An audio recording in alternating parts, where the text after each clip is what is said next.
And what that taught me is once you have a certain standard for the product that you're putting out, you can't study for a C, right, in a pass-fail course. So I think that is a really great real-life example of what professionals strive to do.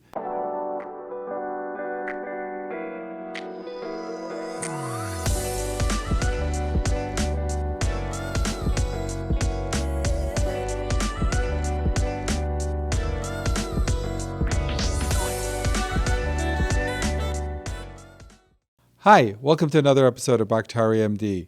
As you know, this year we've been doing Crash CEO School, where we give you all the skills you need to become an amazing leader in your organization.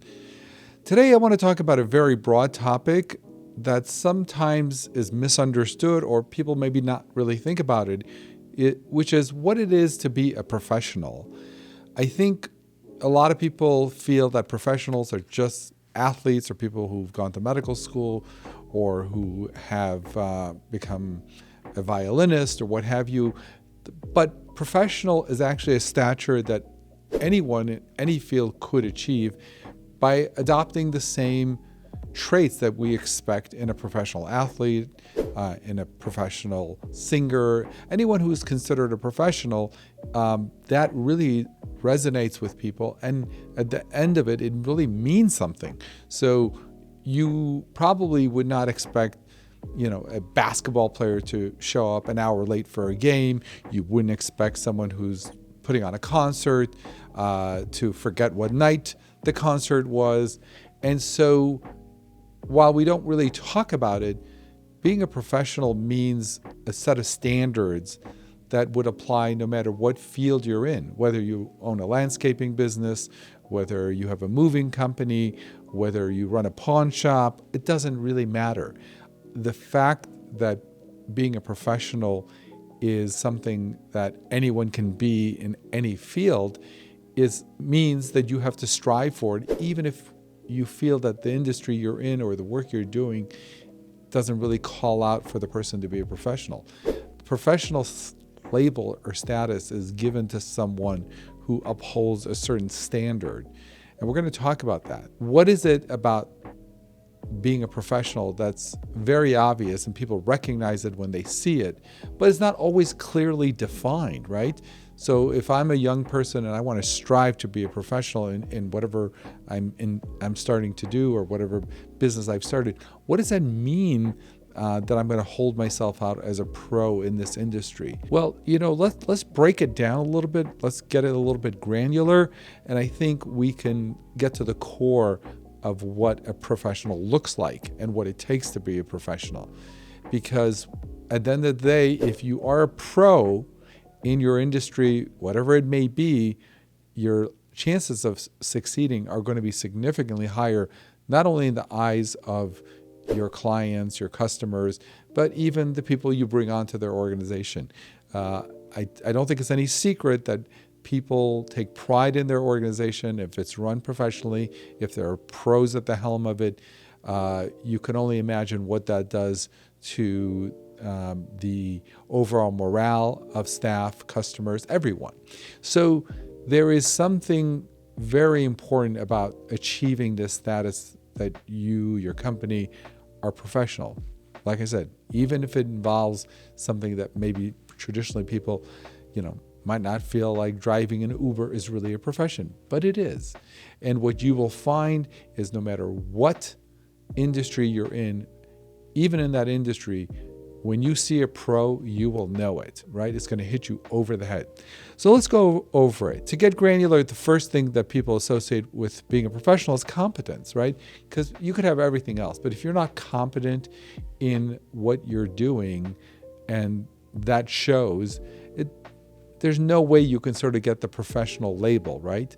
So professional means you've been in the industry, you understand it. Now, I understand some people are getting into a field, so technically you may not be a pro yet, but you're on the road to being a professional, and that should be the goal, where you have a really amazing handle on what you're doing and your competence level is through the roof. The main thing about professionals and competence is no matter where they are in that learning curve to become an expert in their industry. The one trait is no matter where they are on the learning curve, that they're striving for more, right? So someone who may not be as professional may get a certain level of competency. You may take a course, you may spend 1 year, shadowing someone, but then you kind of stop.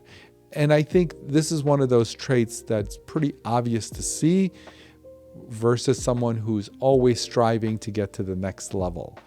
And it's sort of an intangible, but for whatever reason, people seem to recognize someone who is striving to continue to become more and more competent.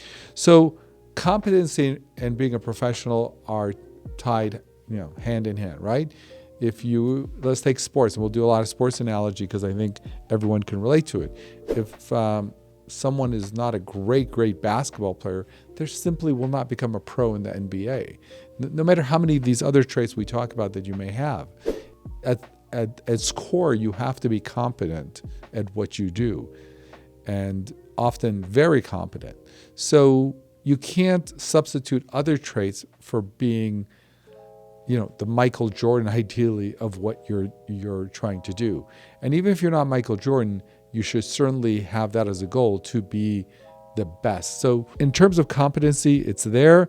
And the ones that are competent are always striving for a higher level. They never pause and say, okay, I think I got enough of it. They're always learning, going to conferences, trying to grow, talking to other people in the industry. You can see that when someone is really at the top of their game, but they're still going to conferences, looking out for more advice, reading, and reaching out to other people so they themselves can get even better. First real mark of a pro, competency and this drive to always be getting better. The second thing that is really important is reliance and dependability. If people can't rely on you, if you're not dependable, one day you say one thing and the next day you say another, or you're late, or you have excuses for this and that, I think what happens is that even though you may be ultra competent, if they can't count on you, right? I mean, if LeBron James would show up late to a third of all his basketball games, it wouldn't really matter how good he is. He probably wouldn't be in the NBA. And that's an exaggeration, but you see that if you don't have reliability and dependency, that it will jeopardize even your competence. So you need competence, but then let's add the other missing ingredients, which is number one, reliability and dependence. The next one is ethics and honesty. And by that, I really mean, you want to deal with people fairly, right? You want to do the right thing in the right situations.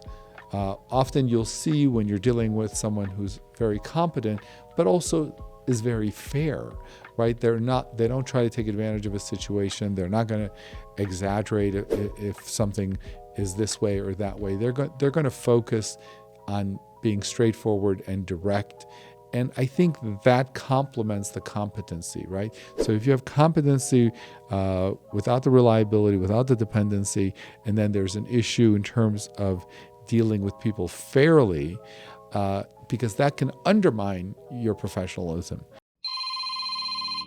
Today, we have a bulletproof system that helps us close up to 80% of those inbound calls.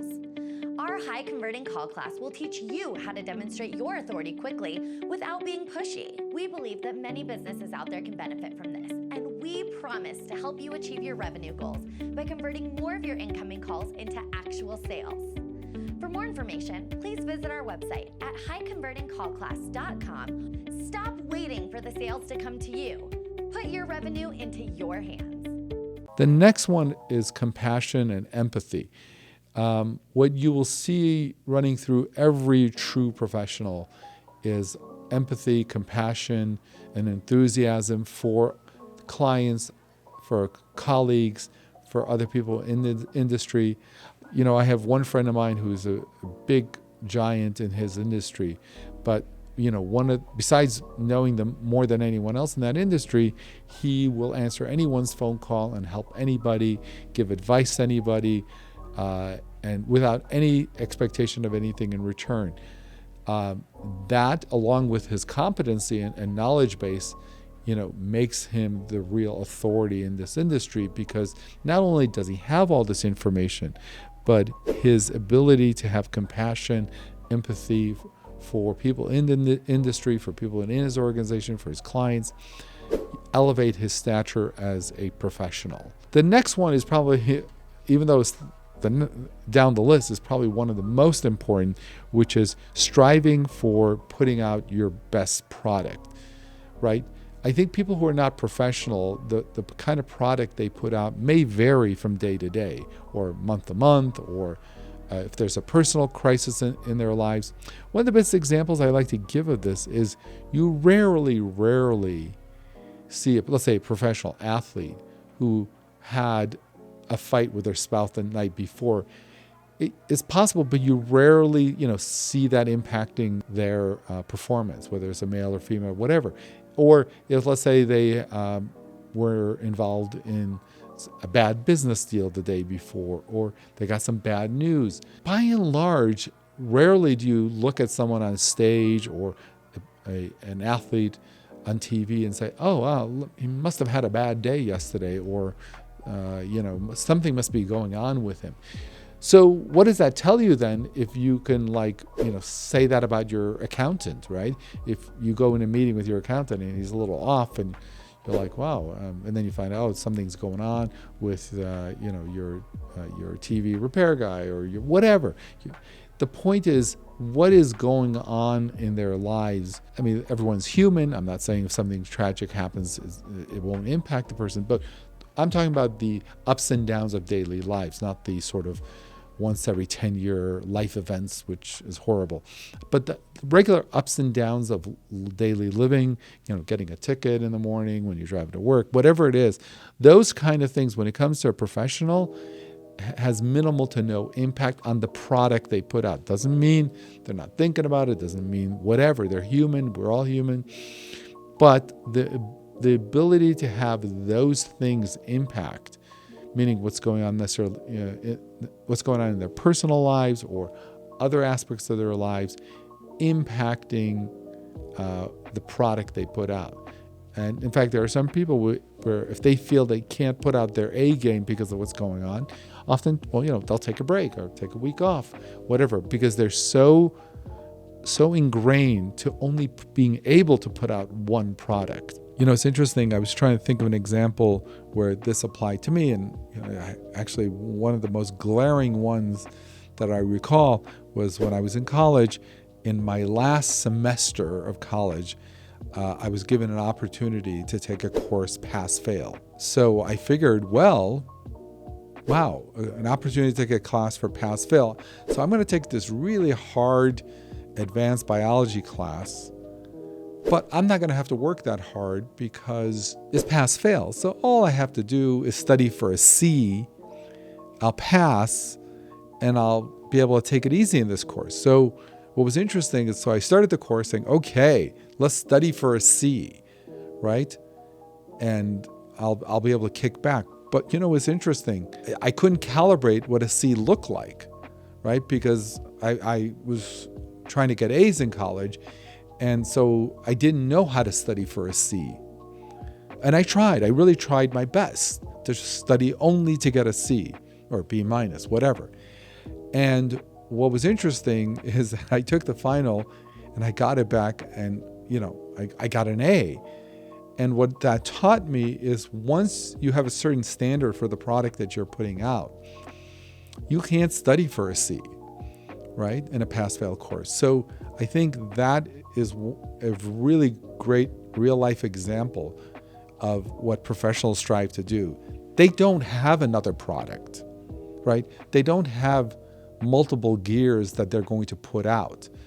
And, you see this in sometimes with people who are not professional, like, well, that client is only paying me this, so I'm going to, give him the product, but I'm not going to give him the product. Or, usually when I do this, I don't get much credit. The credit goes somewhere else. So I'm not going to put out the product. Or sometimes it's just even gratitude. No one's even going to know I put out this level of whatever. So who cares? Like, nobody will ever know. So let me give my B product or my C product. And then sometimes just the circumstances, like this is really not a valuable client, or we're doing this for free anyway. So if you know people that can put out a different product, depending on the circumstances, that tells you in the area of being a professional that they probably have some room for improvement. So the real pros do not have multiple gears and put out product depending on circumstances. Okay, well, thank you so much. Listen, if you liked this kind of content, please comment, like, and subscribe. If you have your own definition of being a professional, please leave it in the comments section. If you think I missed something, or if you want to add something, feel free. I'm more than happy to address those comments. Thank you so much, and have a great day. Bye.